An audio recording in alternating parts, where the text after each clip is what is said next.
Halo teman-teman, kali ini kita akan gelar film yang judulnya Searching. Yap, sesuai judulnya, film ini menceritakan perjuangan seorang ayah yang mencari anak perempuannya yang tiba-tiba menghilang. Oke deh, kita langsung saja digelar filmnya. Sing that shit.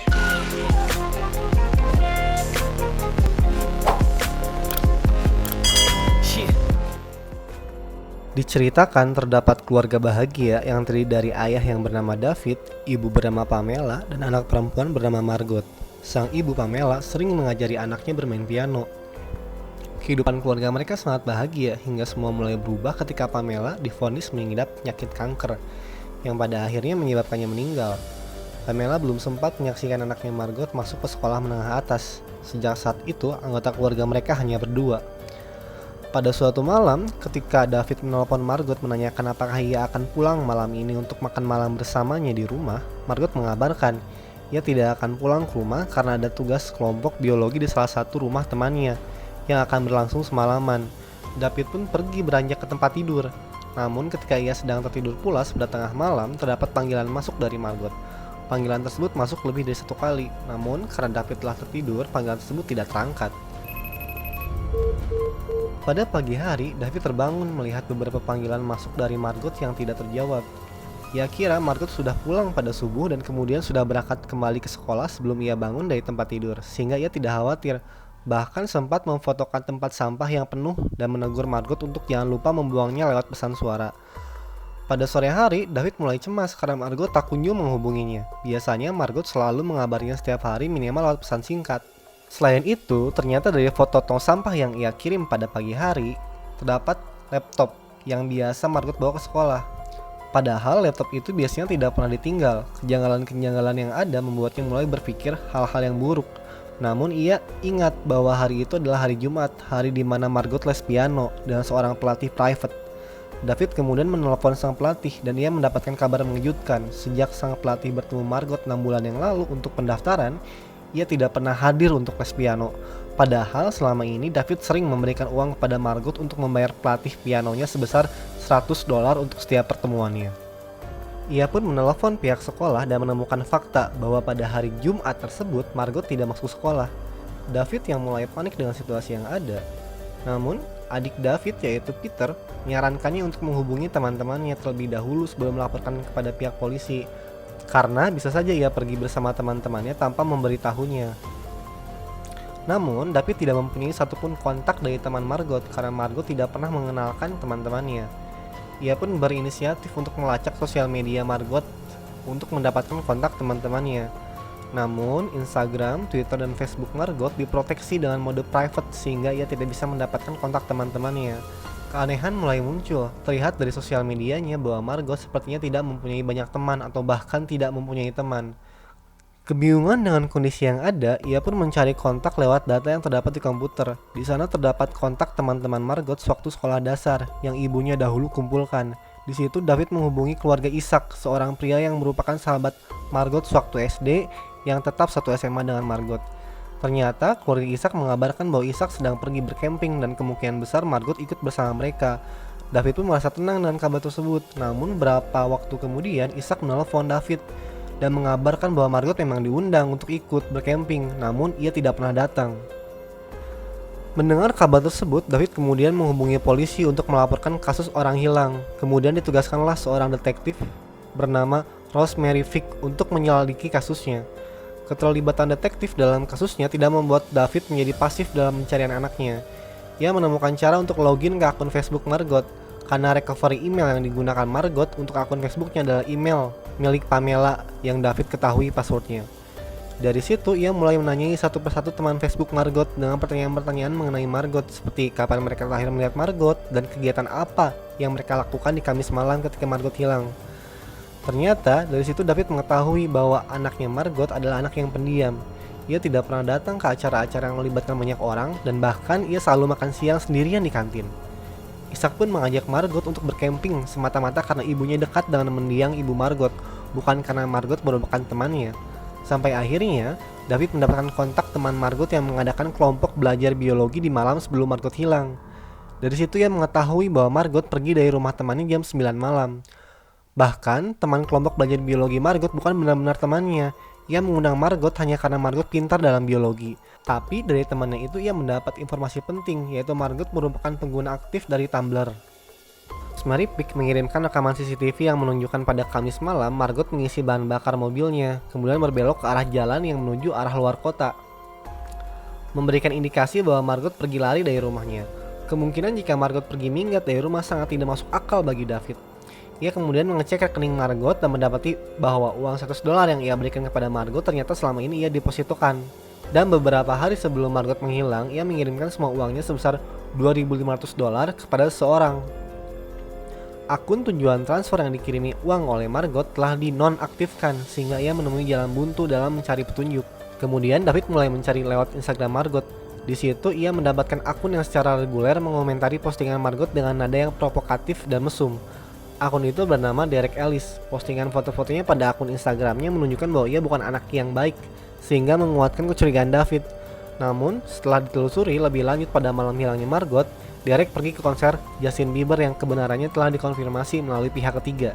Mendapatkan jalan buntu kembali, David dikabari oleh detektif Rosemary bahwa beberapa hari sebelum Margot pergi, ia membuat kartu identitas dengan nama lain. Dan ternyata akun tujuan transfer yang dilakukan Margot adalah akunnya sendiri, namun dengan nama orang lain. Detektif Rosemary mengindikasikan secara kuat bahwa perbuatan-perbuatan Margot tersebut mengidentifikasikan bahwa ia pergi minggat dari rumah. Namun, ide tersebut sangat tidak masuk akal bagi David, terlebih di malam hari hilangnya Margot. Ia sempat mencoba menghubungi David. David kemudian mencoba mencari tahu lewat history browser. Di sana ia mendapatkan fakta bahwa Margot sering melakukan streaming lewat website yang bernama Ucast. Ia mendapati terdapat user yang secara reguler menjadi penonton streaming Margot yang bernama Fish and Chip, seseorang yang mengaku bekerja sebagai pelayan di kota lain. David pun meminta detektif Rosemary untuk menyelidikinya lebih lanjut. Namun hasil penyelidikan sang detektif menunjukkan bahwa orang yang menggunakan user Fish and Chip terkonfirmasi sedang bekerja pada malam hilangnya Margot, yang dikonfirmasi melalui manajer dan rekaman CCTV tempat ia bekerja. Lagi, jalan buntu David temukan dalam pencarian Margot. Pada pagi hari buta sebelum mematikan komputer, ia melihat salah satu video streaming Margot yang diarsipkan.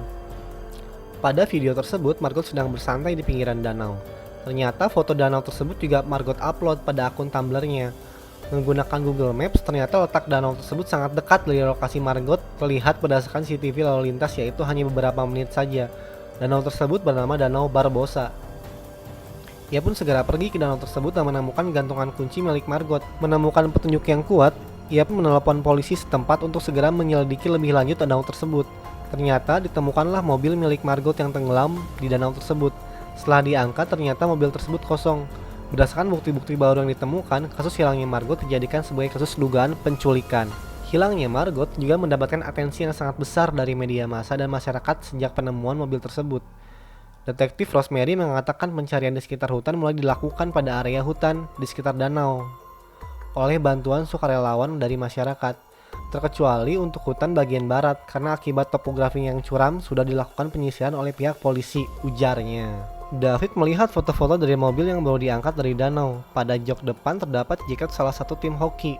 Tim hoki yang sama yang digemari oleh adiknya, yaitu Peter Kim. Ia kemudian melihat percakapan antara mereka yang dilakukan selama ini lewat laptop Margot. Ternyata dalam percakapan mereka terdapat kata-kata yang mengidentifikasikan mereka dekat selama ini. David yang menyangka bahwa Peter mempunyai hubungan intim dengan anaknya kemudian mengkonfrontasi Peter. Ternyata yang mereka lakukan selama ini hanyalah menghisap ganja bersama.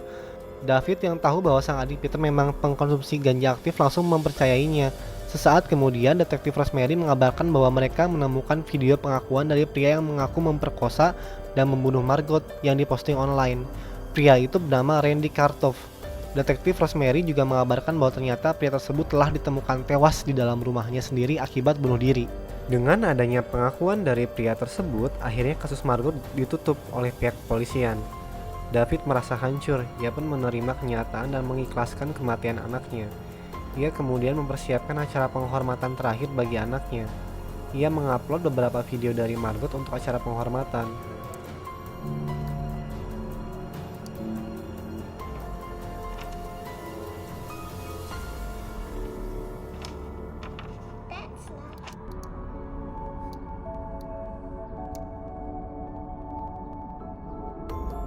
Setelah proses upload, kemudian muncul pop-up gambar ucapan terima kasih dengan background seorang wanita. Wanita yang sama dengan foto yang digunakan oleh user Fish and Chips. David melakukan penelusuran, kemudian menemukan bahwa wanita tersebut merupakan seorang model profesional, bukan seorang pelayan, dan tidak pernah berkontak dengan Margot lewat website Ucase. Dan ia juga mengaku tidak pernah mendapat interogasi dari kepolisian terkait hilangnya Margot. Keterangannya yang bertentangan dengan keterangan dari detektif Rosemary membuat David segera menghubungi sang detektif untuk mendapatkan kejelasan. Ia tidak bisa menghubungi teleponnya, kemudian berinisiatif menelepon ke kantor polisi tempatnya bekerja. Diangkat oleh seorang wanita. Dari keterangan wanita tersebut, David mendapat fakta bahwa detektif Rosemary Fick ternyata mengajukan diri sebagai sukarelawan untuk memecahkan kasus hilangnya Margot, bukan ditugaskan oleh atasannya. Satu fakta lain yang bertentangan dengan keterangan yang David dapat dari sang detektif. David pun mencoba menelusuri hal-hal tentang Rosemary Fick lewat internet. Ia menjumpai satu foto yang dimana si detektif berfoto dengan Randy Kartoff, pria yang mengaku telah memerkosa dan membunuh Margot yang telah ditemukan tewas di rumahnya. Kejanggalan-kejanggalan yang ada membuat David curiga terhadap sang detektif. Ia pun menghubungi kepala kepolisian setempat untuk mengadukannya. Detektif Maverick ditangkap di tengah acara penghormatan terakhir kepada Margot. Ternyata, kejadian hilangnya Margot berawal ketika sang detektif mendapatkan telepon dari anaknya Robert. Robert menelepon dengan nada histeris dan menangis. Ia berkata ia telah mendorong seorang gadis secara tidak sengaja jatuh ke dalam jurang, yang mana gadis tersebut adalah Margot Kim. Detektif yang datang dan melihat jurang tersebut yakin bahwa Margot pasti sudah mati, kemudian berusaha menutupi fakta-fakta yang ada untuk menyelamatkan anaknya dari penjara. Lalu, apa hubungan antara Robert dan Margot? Robert dan Margot merupakan teman satu sekolah ketika di SD. Robert sangat menyukai Margot dan mengetahui semua hal tentang Margot, kesukaannya terhadap Pokemon dan ibunya yang meninggal akibat kanker. Ia tidak sengaja kembali bertemu dengan Margot di Ucase. Ia sengaja membuat akun samaran dengan nama dan latar belakang yang menarik agar Margot tertarik dengannya, menggunakan username Fish and Chips dengan nama samaran Hannah yang mengaku bekerja sebagai seorang pelayan. Ia juga membuat cerita bahwa ibunya mengidap penyakit kanker, penyakit yang sama yang merenggut ibunya Margot. Margot yang merasa kasihan kemudian mentransfer sejumlah uang kepada Hannah lewat data nomor rekening online yang Margot temukan di internet, yang mana uang tersebut merupakan uang les piano yang David berikan selama ini. Robert yang mendapatkan uang tersebut merasa bersalah dan ingin mengembalikannya. Ia mengikuti mobil Margot pada suatu malam untuk mengembalikan uang tersebut dan menjelaskan semuanya. Ternyata, mobil Margot berhenti di Danau Barbosa. Ketika Robert menghampirinya, Margot sedang menghisap ganja. Margot panik dan histeris melihat sosok pria yang datang tiba-tiba. Ia berlari dan mencoba menelpon ayahnya. Tidak terangkat, ia terus berlari hingga akhirnya terpojok di tepian jurang. Robert yang hanya ingin berbicara dan menjelaskan semuanya diserang oleh Margot yang sudah terlanjur panik dan histeris. Robert bereaksi dengan mendorongnya hingga menyebabkannya jatuh ke jurang. Sang ibu mengajukan diri menangani kasus Margot agar bisa menutupi fakta-fakta yang terjadi. Ia menenggelamkan mobil ke dasar danau, mencoba menggiring opini bahwa Margot pergi minggat dari rumah. Namun, penemuan mobil di dasar danau membuat operasi penelusuran di sekitar Danau Barbosa, yang membuatnya sadar bahwa hanya akan butuh waktu sebelum Margot ditemukan. Ia memaksa seorang mantan terduga tersangka pada kasus yang pernah ia tangani untuk membuat video pengakuan secara sukarelawan, kemudian membunuhnya. Pengakuan yang didapat dari detektif Rosemary didapat setelah 5 hari Margot hilang. Rosemary mengatakan bahwa Margot pasti sudah mati. Jika bukan karena terjatuh, ia sudah pasti mati karena tidak minum selama 5 hari. Namun, David ingat bahwa di hari ketika Margot hilang terjadi hujan besar, sehingga Margot hanya harus mengalami 2 hari tanpa minum air. David segera meminta polisi untuk menyisir tempat kejadian hingga akhirnya Margot ditemukan dalam keadaan masih hidup, namun kritis, di suatu jurang yang tak jauh dari Danau Barbosa. Ia masih bisa terselamatkan karena ayahnya yang terus berusaha mencari dan percaya bahwa anaknya yang hilang masih hidup di luar sana. Tamat. Gimana filmnya? Film yang ada plot twist emang mantap. Salah satu pelajaran yang bisa dipetik dari film ini, kita harus perhatiin nih sama anak kita nanti. Kita harus kenal mereka sampai dalam-dalamnya, bukan cuma luarnya doang. Juga harus pastiin kalau anak kita tuh punya cukup temen dan gak gagap secara sosial. Oke, sampai jumpa di gelar film selanjutnya. Sing that shit.